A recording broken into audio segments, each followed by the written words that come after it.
welcome to VHS Voyage, the channel where we are on a journey to find, watch, and discuss movies on VHS that we've never seen or never heard of. I'm Matt. I'm Devin. And in today's episode, we're going to watch Dragonfly.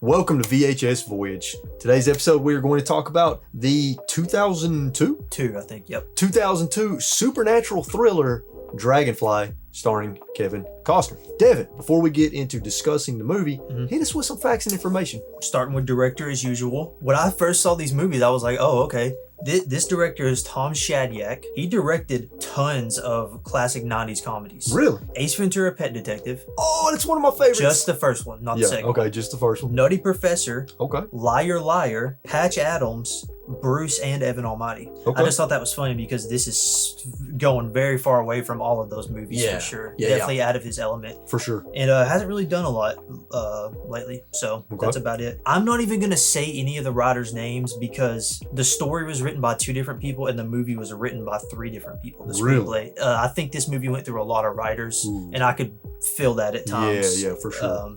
So I'm not even going to go over all their names. It was a lot of people. IMDb. I'm gonna say 5.5. A little bit higher. Tad bit. 6. 6.1. 6.1, okay. Yep, 6.1. Rotten Tomatoes, critic and audience. Okay, Rotten Tomatoes critic. It seems like Rotten Tomatoes critic score is usually a little lower than what I think, so I'm gonna say 40%. Okay. Let's knock that down a little even more. 20%. Let's knock it down even more. 10%. Even more. 5%. 7. 7? Yes. Now I do want to clarify, just in case people don't know what Rotten Tomatoes means. Yeah. It does not mean that they gave the movie a 7 out of 100. Right. It means that 7% of the critics liked the movie or thought it was not rotten. That's what that means. It doesn't mean they thought it was a 7 out of whatever. Even if they gave it a 6 out of 10, that's considered rotten, so that would count towards the 7% basically. Okay. So I just want to clarify that so people don't think they gave it a 7 out of 100. Right. That makes sense. Yeah. Audience? I feel like the audience score is probably going to be a little higher, so I'm going to say 30. Audience score was actually surprisingly much higher. Was it? Way higher. 55? It was 62. 62. So more in line with IMDb. Yeah, which categorizes it as not rotten. Okay. So it was not considered rotten. So this is one of those cases where the audience liked it more than the critics did. Yep. Okay. It had a budget of $60 million, which is really high. A lot of that probably went to paying the actors though. Kevin Costner was probably like $55 million of that. Yeah. So it made $52 million, so it did not make its money back, which is really becoming a trend with these movies we're finding. It really Maybe is. that kind of falls into why we haven't heard of a lot of these. That's a good point. Actors, Kevin Costner, Yellowstone, The Untouchables, Dances with Wolves, JFK, Field of Dreams. I'm not even going to keep going. So many. I'm not even going to keep going. So many movies. So Susanna Thompson was the wife. I recognized her right away from Arrow because I watched the first few seasons of Arrow. Okay. She plays the mom on there. Okay. It says she's also known for Malignant, which came out last year, I think. Was she in Malignant? It says she was. Really? It said that was her most actually reviewed movie. And it said she was in like 5 Star Trek shows. I don't know if it's the same character. I'm not a Trekkie. Yeah. We don't rep that shit here, okay? Hell yeah. We don't do that. Sorry, Garfunkel. We don't hawk Trek here. Kathy Bates, Titanic, The Office, The Blind Side, and she won an Oscar for Misery. Yep. So I was going to save that for last. So, yep. I also wanted to shout out just Joe Morton. He was like the doctor that was telling him, like, you got to go home, and all this stuff. I wanted to shout out Joe Morton because I really like Joe Morton. He's kind of underrated in my opinion, so I just wanted to shout him out. So yeah, this is one of those movies that neither me or Devin had heard of before, which is surprising because it stars Kevin Costner as in the lead role in the movie. This was kind of a weird time for his career, though. I feel like it was a little bit of a more downtime because it was a little bit after the 90s. And it was before the resurgence he's having now. It was kind of a weird area of his career. That's true. So Dragonfly. So what is Dragonfly about? Well, it is sort of a supernatural thriller. It opens up with Kevin Costner's wife, Emily, dying in a tragic bus accident in South America, somewhere in South America. Venezuela. Venezuela, yep. She is a doctor. She was there to help some people. I'm assuming in a village in Venezuela. She was there helping people medically, and she died in a bus accident. Cut to Kevin Costner, who is also a doctor. His name is Joe, and of course that was his wife that died. And he is coping with her death, and he is he's what you would think some doctors out there would be like because of what they see and everything on a day-to-day basis. He doesn't believe in an afterlife, right? He has no belief of an afterlife. He thinks that this is it. Once you're dead, that's it. He's trying to cope and deal with her death, and then some supernatural things start to happen to him, and it turns out that his wife is trying to communicate to him from the dead to try to get him to go somewhere. And the rest of the movie is him trying to figure out what she's trying to tell him, where she's trying to tell him to go, and why. And of course, at first he struggles with this because he doesn't believe in an afterlife, but eventually enough stuff happens to where he either thinks he's going crazy or thinks it's actually happened, and eventually he realizes he's not going crazy. It's not really a horror movie or anything. There's not really anything it's like scary. Kind of thriller, mysterious. Yeah, kind mysterious. Of in there. I wouldn't consider it a horror movie either. Nah. I gotta be honest, this is gonna sound really bad when I say this, but I didn't really care all that much. Like, I didn't really feel for him all that much. I'm glad you said that. Yeah, like I was like at her funeral and all this stuff, it kind of seemed like he didn't really even care that much. Like the emotion, not a ton of emotion. And I don't even think that's on Kevin Costner. I think that's more just like writing. Like, I didn't really feel for his journey or like him trying to find her or stuff, or I didn't like feel his grieving all that much. Yeah, so I think there were a couple of reasons for that. I think what they were going for was his character is trying to not deal with those emotions. Exactly, yeah.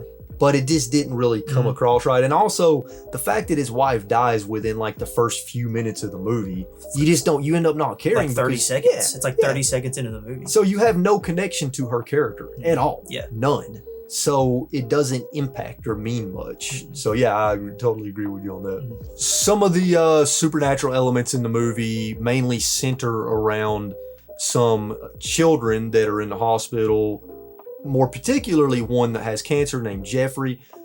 His wife, Emily, she had worked with these children in the hospital because, like I said, she was a doctor as well. So a lot of these children knew her, and she was from the afterlife or whatever. She's trying to use these children to communicate with Joe, and that's how she's trying to get her message across to him.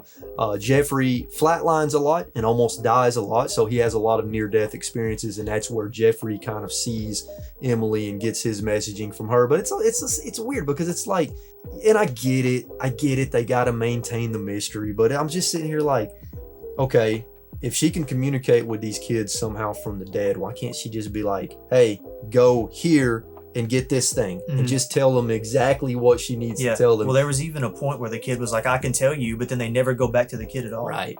So instead, the main way that she gets her message is this weird kind of squiggly lined cross, which, the whole movie he's trying to figure out, what does this squiggly line cross mean? What is she trying to tell me? I don't get it. But I will say, that part of the movie where like she's trying to communicate through the kids, I found that more interesting than they go away from that. Like, they do go away from that. Like like the second half, he goes to Venezuela or whatever. And I just felt like, I don't know, maybe you should have stuck with this a little bit more because it actually went more into like the thriller kind of aspect of the movie. Yeah, right. And they kind of went away from that. But even when they were doing it, it wasn't like super, I don't know what word to use. Like, it wasn't very like mesmerizing or something. Right. When they were doing it, it did kind of fall flat, which I feel like a lot of stuff in this movie just kind of fell flat. I do think it is a cool premise, but I just think the way it was executed maybe wasn't all that great. I think a part of the problem, and I think you'll agree with me on this, I felt like the movie was a little too long. Yeah. And it dragged in parts. So also going back to the fact that it had 5 different people writing it, it could have went through so many writing changes. It's like, this scene was this writer, this scene was this writer. So it all gets bundled together into this big mess and all these ideas, and it ends up not flowing right and just being too long and like not having good payoffs. Yeah, and there was some weird stuff too, man. Like, so, eventually Kevin Costner finds his way to Venezuela because, well, I'm not going to get into why, but he finds himself in Venezuela, and he has a guide with him that can communicate with the locals, and this guide is taking him around. And at one point, he runs into the jungle because he has a revelation, and his guide is chasing after him, and Kevin Costner ends up on the edge of a cliff, and his guide comes out of the jungle with a gun in his hand. Yeah, man, he was strapping. I'm like, but I'm sitting here thinking, why's he got his gun out? Well, he did say that he has to get Kevin Costner back to this plane, or he's going to lose his license. So I think he was going to be like, I'm literally going to shoot you to get you back to this plane. But it was really random, and it came out of nowhere. It was so random. He literally just runs out of the forest with a Glock. And then he ends up rescuing Kevin Costner a little bit later from something that happened. The gun was never even used. Yeah, and that sequence where Kevin Costner is in the water, that was kind of a...